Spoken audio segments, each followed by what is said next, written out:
Sorry if I got deep all of a sudden. I'm trying to change this around. It's my real voice. Hello and welcome back, everybody. Angel H139 here.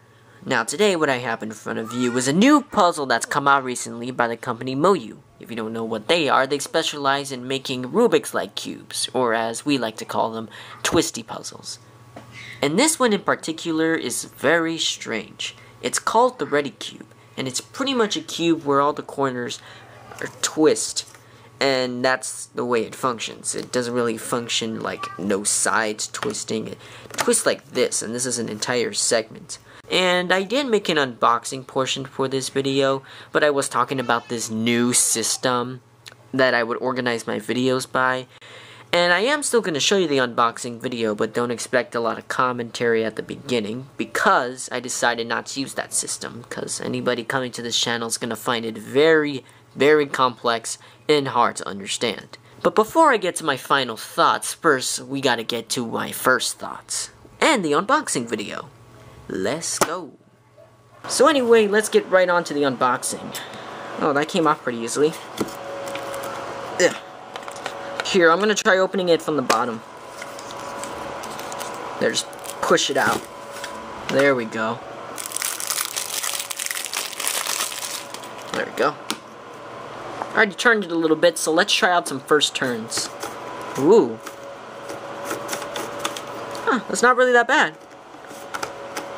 It does kind of lock up a little bit. If you don't know what that is, locking up is pretty much when you turn aside and it kind of gets stuck because other pieces are slightly turned, so it gets in the way. And that's kind of crucial when you're trying to turn this thing, so that's just a thing that you might want to write down if you're not into this type of puzzles or stuff. For my first thoughts on turning, it doesn't turn that bad, actually. It's pretty smooth. It's a little sandy, but it's fine. And there is a slight locking up, but it's only happened to me once since I've started turning these corners here. So I'm just gonna play around with this for about a week, and then I'll get back to you guys. Hopefully it don't take long. So as you saw from that first video, I had some pretty high ratings for this thing. And I still kinda do. I guess it's my final thoughts now. All I can really say that's different from my first impressions was that, well, remember that lockup thing I was talking about? Well, it does happen frequently, and I kind of realized why. When you turn these layers, it might, like, nudge a little bit, as you can see here, and it's barely, like, nudged and you don't even notice. So when you try and turn something else, it just makes it a little harder. And with you turning it constantly, like, over and over again, it's, like, bound to happen. Like, as I'm twisting this, like, I'm not experiencing, see, look. See that little struggle right there? That just happened. And that's just because, see, look, see how I was nudged there? And I turned it, and I will admit, it is a little annoying. Not to the point where I wouldn't recommend it, but to an extent where I believe that certain people who don't like these type of lockups that happen on this puzzle probably won't enjoy it as much as others. I'll just tell you right now, you're probably going to expect this from the puzzle, but you can't really blame it. There's not really a system holding the pieces together when you turn one side. It doesn't hold its sides as good as, say, a Meffert's Pyraminx, which, as you can hear, there's a little locking sound, and it's because of a mechanism that keeps one layer locked in place when you twist it. And this is because of that problem that was on here.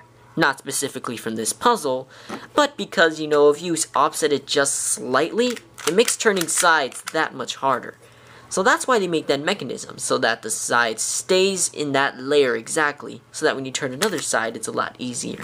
Or it could benefit from magnets, which is what most puzzle developers are starting to do now. It lets the puzzle turn smoothly and freely, which is good, you want that, but at the same time doesn't have the sides offset even a little bit, making the sides easier to turn. Now, I actually learned how to solve this puzzle in a day. But I will say that if you've never been able to solve a Rubik's Cube or never tried and solved any of those puzzles and think this might be easy, be warned, it might not be easy. You see, there's a community of people out there you might not know called cubers, and we specialize in solving Rubik's Cubes as fast as possible. And certain ways to solve the cube require certain sets of moves, which requires a notation to follow by it.